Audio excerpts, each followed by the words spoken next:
Congressional Democrats go all in on claiming Republicans want to starve children.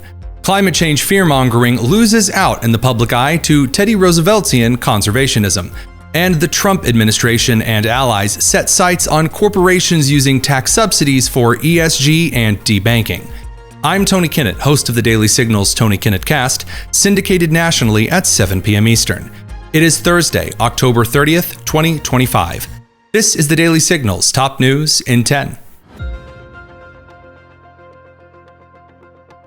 As the SNAP food assistance benefit deadline closes due to the government shutdown, Democrats have now adopted a new strategy amid sinking poll numbers, claiming that Republicans are trying to starve children. Here's House Minority Leader Hakeem Jeffries making this claim. The administration is clearly trying to weaponize hunger as part of their effort to continue to try to jam their right-wing ideology and this partisan spending bill down the throats of the American people. Democrat Representatives Angie Craig of Minnesota and Rosa DeLauro of Connecticut attempted to do kind of an influencer comedy sitting down with your youth pastor vibe to the claim that children are going to starve because of Republicans. This administration is refusing to send out SNAP benefits for November. It is illegal, it is immoral, and it may be one of the most disgusting things that President Trump and Secretary Brooke Rollins has done since they've been in power. You know, it's unbelievable. We passed a law, and this was Democrats and Republicans coming together in an appropriations bill. And we said that if we have a difficulty, if there is some sort of an emergency, that there is a contingency fund of between $5 and $6 billion in order for us to take care of the food stamp program. And now they refuse to acknowledge it. They just put it aside and say, no, we don't want to do that, and let the money go. It is illegal. It's illegal. Other Democrats like Senator Andy Kim of New Jersey, Representative Sean Casten of Illinois, and quite a few others have also attempted to make some kind of case that the Democrats are not responsible for the shutdown and it's Republicans who are responsible for the clean resolution not being passed and therefore SNAP benefits ending. Senate Minority Leader Chuck Schumer didn't respond particularly positively when a reporter asked him about this yesterday. We are saying the Republicans can fund it now, and they're using these people as hostages. Plain and simple. Next. That's the answer. The answer is they can fund it right now. And in a shock to many, Bill Gates, the billionaire responsible for founding Microsoft and quite the social progressive activist over the last couple of decades, has come out in an interview saying that, sure, climate change was a big concern of his, but now he doesn't see it as an inherent threat to humanity anymore, and humans could probably outgrow some kind of an issue with the climate. Climate is a super important problem.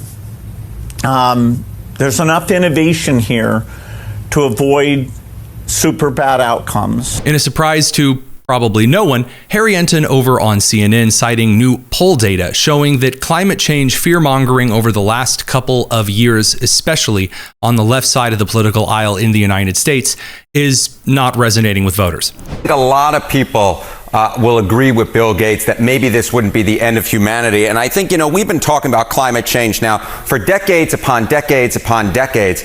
And the worry in terms of climate change, simply put, hasn't shifted. It has not reached the majority of Americans. What are we talking about? Greatly worried about climate change. You go all the way back to 1989, it was 35%, 2000, 40%, 2020, 46%. And in 2025, look at that. It's 40%, the same number as we had 25 years ago back in 2000. To talk more about this with the counter to this particular movement, we sat down with America Conservation Coalition Florida Chair Danny Lindsay to discuss what the alternative is, both in regard to youth addressing conservation and stewardship, as well as the counter narrative to the climate change fearmongering. And the head of the American Conservation Coalition, people who like Teddy Roosevelt actually want people to get out and enjoy and take care of nature, that being Florida's chair for it, Danny Lindsay, joining us now.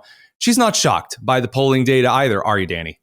Absolutely not. I mean, we've been saying this for years and years and years since we started in 2017, and I'm glad now we're finally vindicated. It's our time to shine. It's time to take conservation back as a conservative value, because it's ours to have, and it's time to make some real difference, some things that make real change, and stop campaigning on this doom and gloom. We're all going to die in 5 years, so give me several $100 million to do absolutely nothing. It's our time to shine. We also got a chance to sit down with OJ Oleka, the CEO of the State Financial Officers Foundation, who was hosting a major financial conference in Washington, D.C.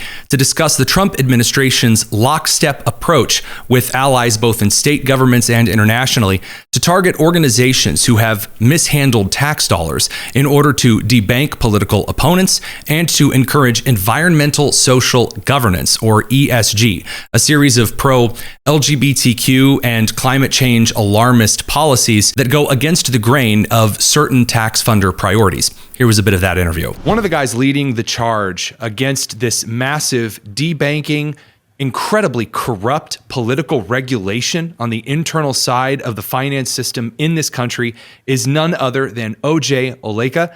Of course, he's the chief executive officer over at the State Financial Officers Foundation. And don't let the name put you to sleep. This is the guy that makes sure that the axe y'all have been grinding over the last couple of years when those big corporations and corrupt politicians have gone after you, this is the man who makes sure that doesn't roll under the refrigerator, forgotten forever. OJ, thanks for joining us. It is good to be with you. Well, let's dive right in. I know you're holding a big conference in Washington. There's a lot that's going on behind the scenes because this may be the first 27 front administration we've ever had in a country. There's a lot to do. What are you focused on right now? You can give us a bit of a taste of. Sure. Well, you mentioned the kind of 27 front push the administration is doing. We actually have a 39-person front at the State Financial Officers Foundation.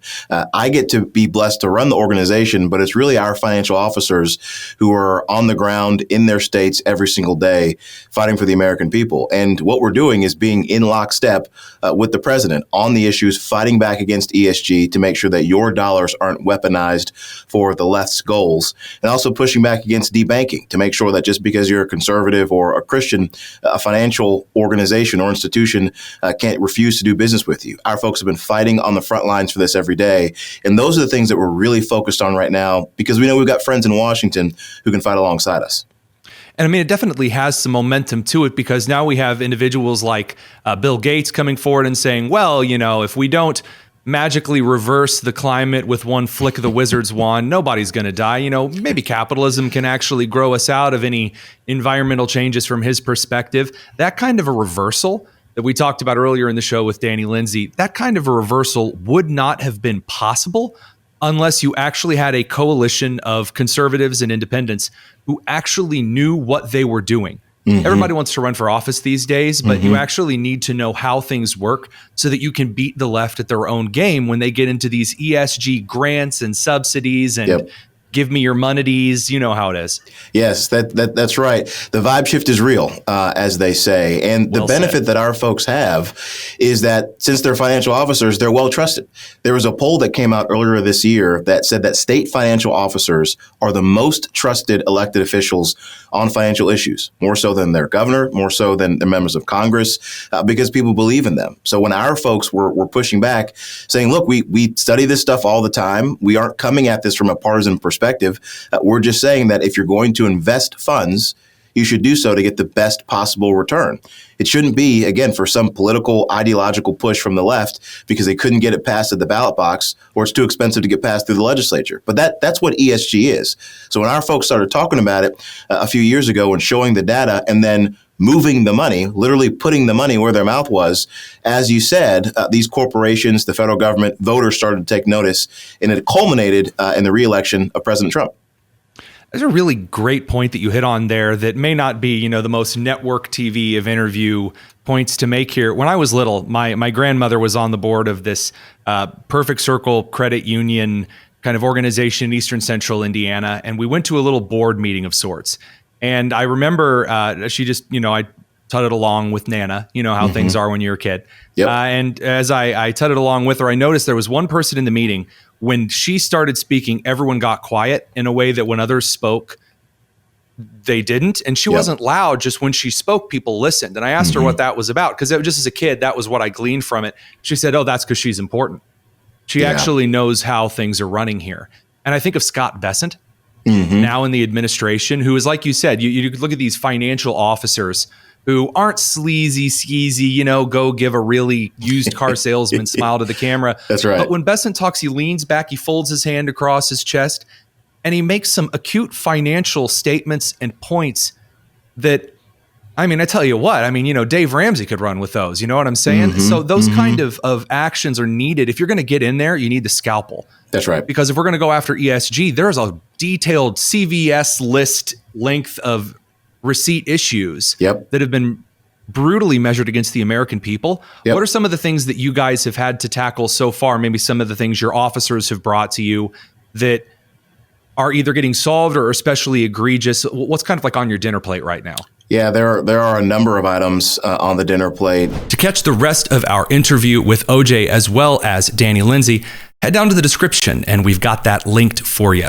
Also down in the description is a link where you can subscribe to the Tony Kinnett Cast and join us tonight at 7 p.m. Eastern for a roundup of the day's news and nonsense. I'm Tony Kinnett and this has been the Daily Signal's top news in 10. Take care.